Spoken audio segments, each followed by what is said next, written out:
성문 대중의 무르 채우신을 얻으며 법왕자도 헤아리지 못하고, 여기서 법왕자라는 자체는 뭐냐면 부처님의 진리를 상속받을 왕자, 보살을 이야기하는 거겠죠. 부처님의 수명은 12소겁이고 정법이 세상에 머무름은 20소겁이며 상법도 20소겁을 머무르리라. 광명세존의 그 일이 이와 같으리라. 그때 대목걸련, 수보리, 마하가절련 등이 모두 송구스러워 일심으로 합장하고 부처님 조난을 우러러 잠시도 눈을 떼지 아니하며 곧 목소리를 함께하여 개성으로 사리었습니다. 대웅맹 세존이시여, 석가족의 법왕이시여, 저희를 가볍게 여기시어 부처님 음성을 내리소서. 저희 깊은 마음 아시어 수기를 주신다면 마치 감로수를 뿌려 열을 식혀서 청량함을 얻음과 같겠나이다. 무슨 얘기예요? 사리불한테도 가섭존자한테도 이제 수기를 줬으니까 우리도 받을 때가 됐지 않냐. 그래 얼마나 간절하겠습니까? 근데 내가 살아보니까 이런 거예요. 똑같이 대접을 받으면요 서운할 게 한 개도 없어요. 근데 너는 가졌는데 나는 안 가지면 간절해야 안 간절해야? 간절하잖아요. 얼마나 간절하겠어요. 그러니까 여기에 보면 목련존자나 소불이존자나 가절련존자나 일심으로 눈빛으로 부처님에게 갈고를 하는 거예요. 그에게 수기를 줬으니까 우리도 부처님 제자, 10대 제자에 들어가 있다 이거예요.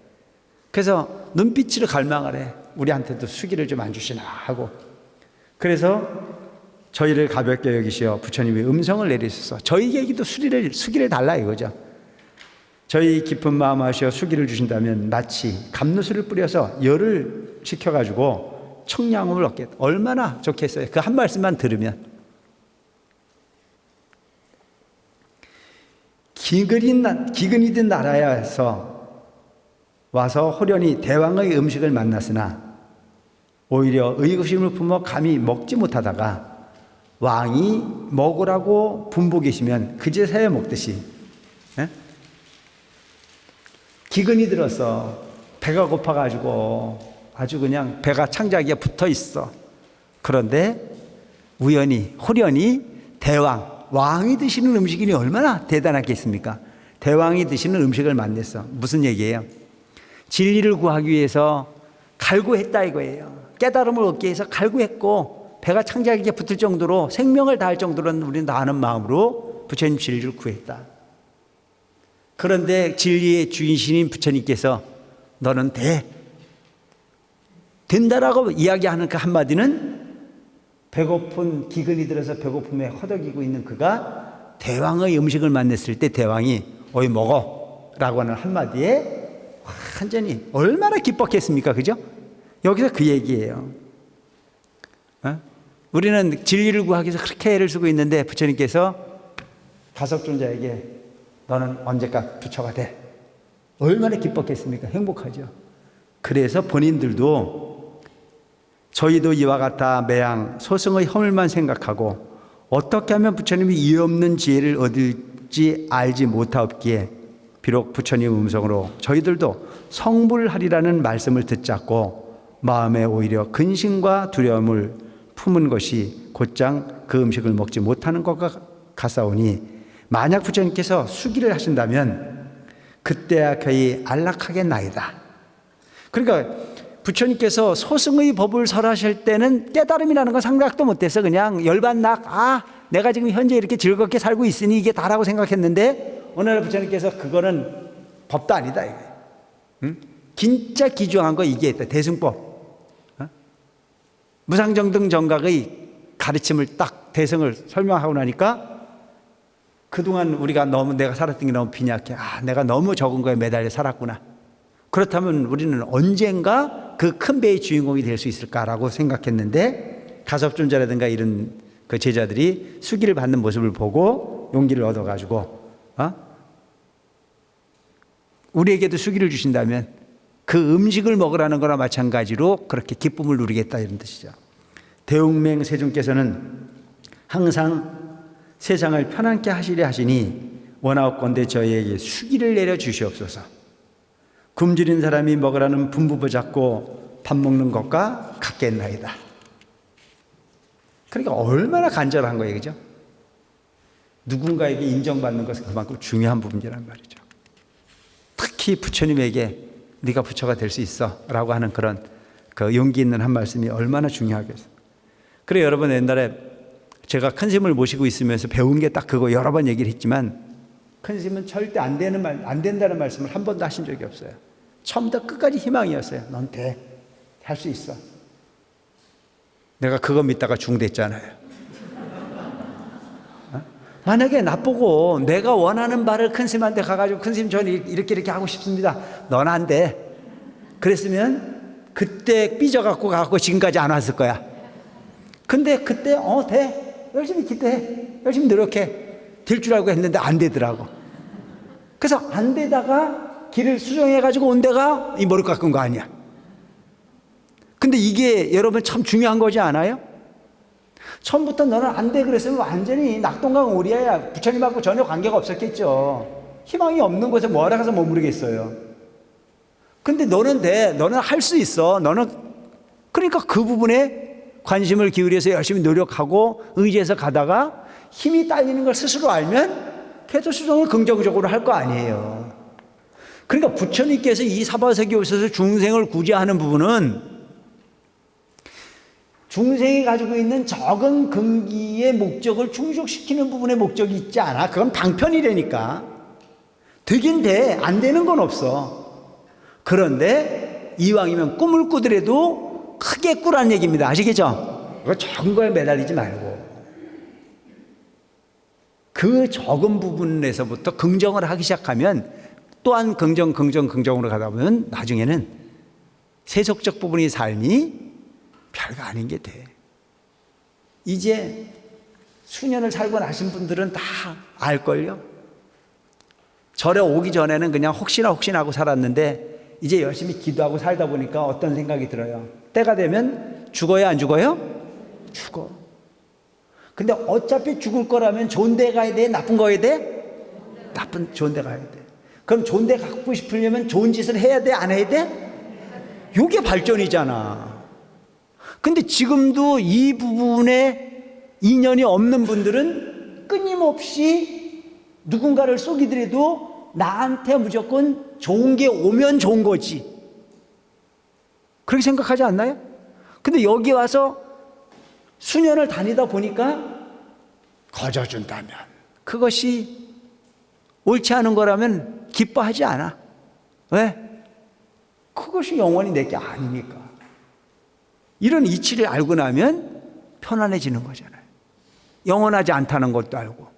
영원하지 않다는 사실을 알면 그때부터 어떻게 돼요? 겸손해지기 시작하잖아요.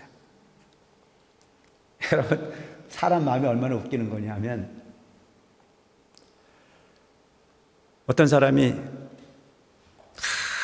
아주 희귀병이 들렸어. 병원에 갔더니 얼마 못 산대. 근데 천년만년을 살 줄 알고 학자같이 벌어서 써보지도 못하고 가지고 있는 게 돈밖에 없어. 그런데 내일 모레 죽는다니까 그 돈이 가치가 있어 없어? 돈은 언제 필요한 거예요? 죽을 때 필요한 거예요? 살 때 필요한 거예요?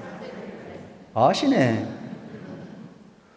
돈은 살려고 필요한 거지 죽을 때는 아무런 의미가 없다는 걸 다 알아요. 근데 그는 천년만년 살 줄 알고 쓰지도 않고 벌었는데 오늘날 갑자기 병이 들어서 죽는다는 결과를 가졌어. 뒤를 돌아다 보니 참 허망해. 이렇게 어렵게 번 돈이지만 그냥 두고 갈 수는 없으니 좋은 일이나 하고 가자 싶어가지고 그때부터 마구 좋은 일을 하기 시작했어. 그 마구 좋은 일을 하다 보니까 어느 날 한참 시간이 가라고 난 이후에 몸이 꽤 좋아지는 것 같아. 그래서 병원에 가봤더니 오진이었대. 근데 그는 어쨌든 그렇게 죽을 수밖에 없었던 병이 그 기쁘게 쓰는 돈 몇 푼으로 건강을 되찾았다면 나는 그 부분은 분명히 가치 있는 부분이 삶이라고 생각합니다. 그는 분명 죽을 수밖에 없는 병이었었는데 그 잠깐 동안에 그 좋은 일을 하는 부분의 행위를 통해서 스스로 기쁨을 얻었고 그 기쁨이 그 병을 치유했다라고 봐도 과언이 아닐 거라는 생각을 하죠. 그리고 여러분, 이 세상의 삶이라는 자체는 그 어떤 결과를 좀 이렇게 예측해서 살 수 있는 부분이 삶이 지혜로운 거예요. 요즘도 가끔 보면 참 안타까운 부분이 많죠. 요즘 가끔 그 텔레비전 프로그램에 보면 뭐 이렇게 허리 같은 부분을 수술해가지고 고쳐주는 그런 프로그램이 있던데, 있죠? 무슨 그 의사하고 뭐 다니면서 찾아다니면서 이렇게 하는데 보면, 에? 엄마 일기? 아니 몰라, 어쨌든 그런 게 있는데 그 모습을 보면 참 안타깝잖아요. 먹고 살만 하신데 허리를 질질 끌고 어떻게 저렇게 살까? 걷지도 못해. 그냥 그러면서도 끊임없이 땅을 팔고 사시는 분들이 꽤 있어요. 근데 그런 분들이 업장이 아니면 그렇게 살겠냐고요. 정말 돈이 없어서도 아니고 여유로운데도 그걸 못하는 거예요. 그래서 그 의사들이 이제 뭐 주선을 해가지고 수술을 해주고 해서 새로운 삶을 찾는 어떤 여정 같은 분을 보여주고 하는 모습을 보면서 업이라고 하는 게 이런 거다. 천년만년 살 게 아닌데도 불구하고 저 생각 하나를 바꾸지 못하면 끝까지 고통으로 시작해서 고통으로 일관하는 부분의 삶으로 마무리할 수밖에 없겠다. 지혜로움이 필요하다 그죠. 그렇게 살아서 그 삶이 깨끗하게 청산되고 다음 생에는 아주 행복한 삶만이 보장된다면 얼마나 좋을까요? 그것도 보장할 수 없는 거잖아요. 문제는 뭐가 문제인 줄 아세요? 습이라는 게 문제. 습관이라는 게 문제예요. 딴 건 다 안 가져가는데 여러분들 습관은 가져갑니다. 이번 생에 바가지 긁는 습을 가지고 죽으면 다음 생에 또 바가지 또 긁어요. 내가 그거 할 수 있는 게 뭐냐면 여러분, 이 절에 와서도 보면 희한해요. 꼭 앉는 자리에만 앉아야. 우연인 듯 그게 맞아 떨어져 가거든요. 그 습이라는 게 그만큼 무서운 부분이라는 거죠. 살아 있을 때도 습이 있지만 죽어서도 그 습은 가져갈 수 있는 부분이 있는 이만큼 뭘 고쳐야 되느냐? 본질을 좀 바꿔야 된다. 본질을 바꾸기 위해서 노력해야 된다. 그 본질을 바꾸는 부분이 수행일 수 있어요. 오늘 여기까지 할까요?